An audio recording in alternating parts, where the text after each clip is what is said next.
NAMM 2025 predictions of what's going to happen. We're going to be there. We're going to be there. It's the first time in 5 years that we've showed back up, and we're excited.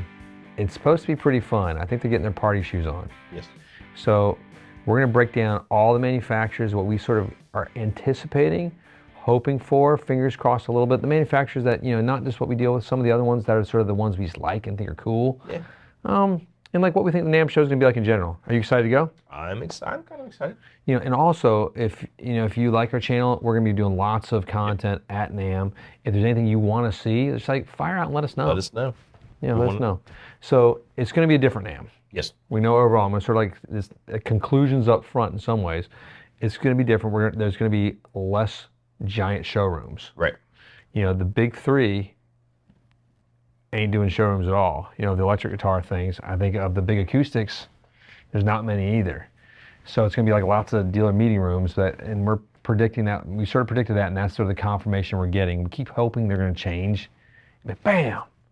Because like if you've been to NAMM, just kidding. Yeah, right. If you've been there, like Fender always does like an epic room. Gibson does an epic room. Taylor does an epic room. Not this year. So I'm a little saddened by it. It's a little bummer. It's they're going to sort of pivot more towards meeting rooms for they're making dealers agreements and meetings and buying and purchase orders, and it's more like work. I mean, the crazy thing, right, is when you're there, even the brands that you don't love, you get in those rooms sometimes. Like, no, I'm not talking about the meeting rooms. I'm talking about when they had the showrooms, yes. And you're like, ooh, wow.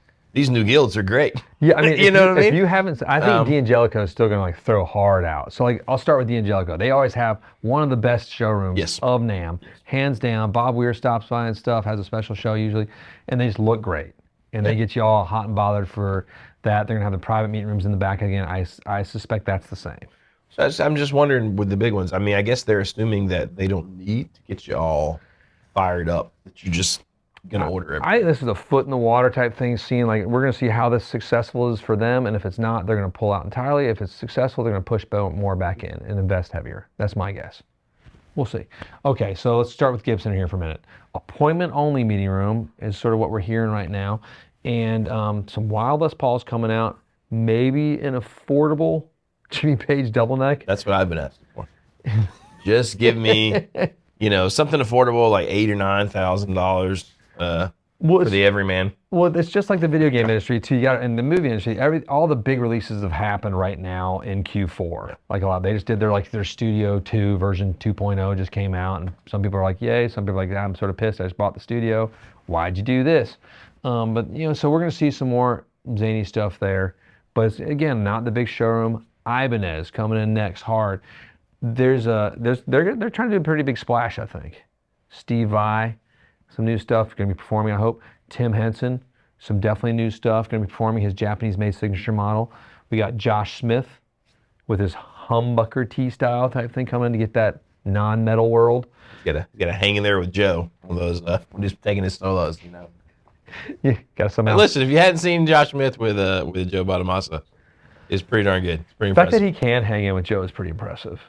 He can definitely hang in there with Joe. I mean, that dude's a monster, but like Joe's edging him into the whole like having dumbles and crazy amps stuff. I know. I mean, when you hang out with him, you're going to get infected. It's like getting a little Joe Bonamassa gonorrhea. Yeah. It's like gear acquisition syndrome. You just get it. I mean, it's kind of like that's where we sort of guessing with Ibanez is that AZ thing coming out. I don't know. Next guy, Jackson, Misha Masur, offset baritone. The offset baritone. Is this the year of the baritone that, well, I consider Casados to have the year of the baritone when it launched. I think we've been having the year of the baritone. And I wonder if, there's always a curve to these things, right? Like very few things hit and then they're just like, bam, baritones forever. Like there's like a trend and hopefully this isn't the end of the trend. And it's like, oh no, no one cares anymore. Well, that happened. Like we were talking about that with the PRS Silver Sky. Yes. When that launched, it was sort of like bam, and then it was and then it sort of come back down into reality land now. So which is cool, but it was on the top of the universe for a minute. But I mean, that one is funny. That one's unique because I feel like we saw it sort of like add itself to the domain of like standard guitar models. Like it is sort of forever there now. Like Yes. it's not in stratospherical, you can't find one, but No. it has made itself, it's put itself into the canon. No, I think Yamaha has had a successful year of 2024, and they're going to try to continue that with some maybe modifications to their Pacifica line. They launched the Japanese-made version of that, and it was pretty successful there. The standard Pacifica, I still think, is one of the most banger guitars for your buck out there. Just good, great value. You know? If you want something that's not Fender, Gibson, PRS, Ibanez, like the Yamaha, just It'd be hard to go wrong with the Yamaha stuff. Yamaha acoustics, hard to go wrong. Yamaha nylon strings, hard. That was my first nylon string. Got it for $60 at a garage sale. Still have it to this day. I think we're going to see some of that. The RevStar line might have some additions to it. We're sort of hoping, knock on wood. Yeah, neat. We think the RevStar is awesome. Yep. They make great stuff, and snowmobiles. And I think they love when we say that too. Maybe not. And lawnmowers. I just love it. I love everything. Power to it. but it's all good. It's None of it's frustrating. bad. It's all Remember, good. Imagine Nintendo being started good at off as a everything. fishing company. Yeah, it's fine. Just remember that. Like so. It's fine. Okay, let's get into some of these big gals here too. PRS. No booth. I know they're gonna have a private show. They're gonna have some special guests there. I know Paul's band's gonna be running around with the T-shirt cannon at the NAMM show. They're sort of sponsoring Playing. things, right? Sponsor stages and that kind of stuff. Yes. I'm trying to decide, like, why you do that. Are there just general goodwill? Maybe. I don't know. Well, I mean, I guess you make your presence sort of known, but Well, I think it's not just good. Well, you want to have your guitars being played in booths. People see the PRSs there. You see it. You know, I get it. That like, makes sense. so is it for people ordering? Is it to get new? And I don't know. It seems like the whole thing is maybe geared less towards. I'm not just talking PRS at this point. The whole thing to me seems like it's geared less towards getting new dealers and more just like, okay, let's do some deals. Let's get these new products out there. Maybe. Oh, I'm I excited. don't know. This is not on our list, but like I know, like Steve Carr and his gang, like from Carr amplifiers, are going to be going out, but not having their own booth, but they're going to be having some of their amps in other people's Yeah, booths. that makes sense. Which is cool, you you know? know. And that's what PRS is kind of doing, that same scale, just a different, Cool. different scale. I meant to say, not Yeah. same, but they'll have guitars all around. So you'll see PRSs without them having to pay the physical footprint cost of being there. It's expensive for manufacturers to go to NAMM, and it's not a right to work state. So once you go 1 hour past without, and you're only allowed to have a hammer, you have to hire union crews in to help finish building your sets and stuff. It gets really expensive. The rates are insane. So it's like it costs them tens and tens of thousands to hundreds of thousands of dollars, depending on the size of their booth and the rental fees. So I get why they can't go. Yeah. Maybe some 40th anniversary guitars. Expect some major overhauls. That tends to happen. I don't see new lines coming out. Maybe Probably not. some new electronic stuff probably coming down the road. That seems to be the nature of Paul and what they do. It's hard to tell with PRS what they're gonna do. You never know. Where are we at now? Taylor guitars. There's new guitar rumors, new design. Just swirling around there. Swirling around the Swirling ring. in the chaos. Is it going to be like a new double neck electric? Is it going to be new bracing? Is it going to be a new thing? We know there's been like rumors about like different headstocks, different bridges, different like woods. I mean, I want to see a double neck, like, you know, I've seen it. T5Z meets 814. I don't know. Yeah, I mean, I think Derek and I would like that. We like the oddballs like that. Or when you just want to play the Richie one Dead or Sambora. Alive. That's right. We didn't talk about that either. Hit us both. We're like, oh yeah, great. They might be doing some like major brand reimagining too along the way. Just because I think, you know, that's something Taylor's sort of known for. They lock in this thing, it lasts for a while, then they say now it's the new thing. Like I remember when V-Class came out, Yep. it's like everybody, they put it into these little like soundproof rooms. They're like, listen how in tune it is. It was sort of weird and a little bit sort of medicinal. But Yeah, I mean that does. But how they did that? You know, feels like it's been V-Class forever, but it really hasn't. It's been like, yeah, since 20, God, when was that? I can't remember. Was it 19, 18? Was it 20? I can't remember which year it was now. I can't. It seems, just correct us in the comments. Time has been, ever since 2020, time just lost all meaning. So we'll see what they do. Martin, the 3 millionth. 3 millionth guitar. That's insane. It is. It's really cool if you track their serial numbers too. And like you see, like it's just like they're plotting along like, you know, 10, 20, 50,000 guitars a year. Then all of a sudden, when they get to like major production, it's like, boom, here's another 100,000. Here's 500,000 this year. And here's It's funny that seems like so many guitars, but then you're like, oh, Martin, it's not that many guitars. I mean, it's Since weird. 1833. Yeah, 3 million guitars since 1833. And so they're going to unveil that, and it's always kind of a showstopper. They have always been at NAMM and had a great presentation. Not a great presentation, but they have the same presentation, which is the sort of meeting room built in the center floor. It's a staple.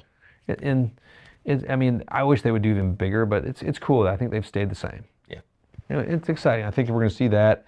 The smashed Hateful Eight guitar is going to be there. I can't wait. I can't wait to see guitar bits. I cannot in wait. a box. There'll be lots of photo opportunities for that one. Splinters. Yeah. Oof. Little splinters. That's what they call that guitar now, probably. Okay. I think that wraps it up of all the lines, kind of. So here's the questions. Now, does Fender, Gibson, Taylor, PRS not having major show booths, does that help or hurt the NAMM experience? I think it hurts the NAMM experience. Okay.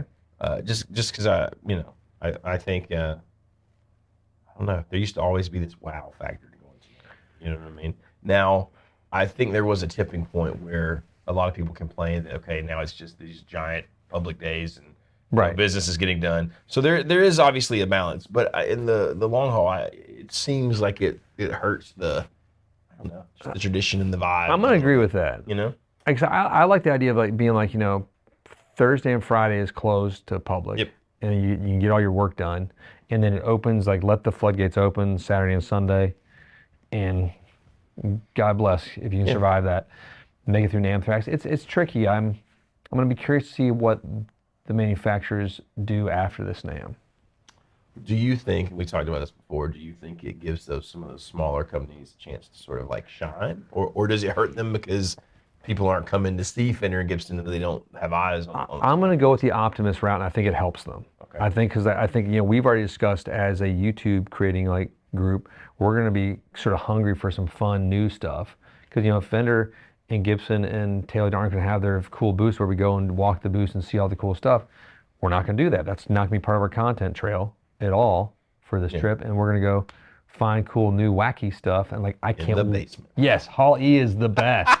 If you haven't been there, it's awesome. It's all the weird stuff. I mean, Loudon's down there too, which is funny that Loudon and Collings, but they sit amongst like the weird, cool stuff from overseas, and that's the fun part to me. I'm excited to go down there, find different manufacturers you never talked to, and try every drumstick shape ever made.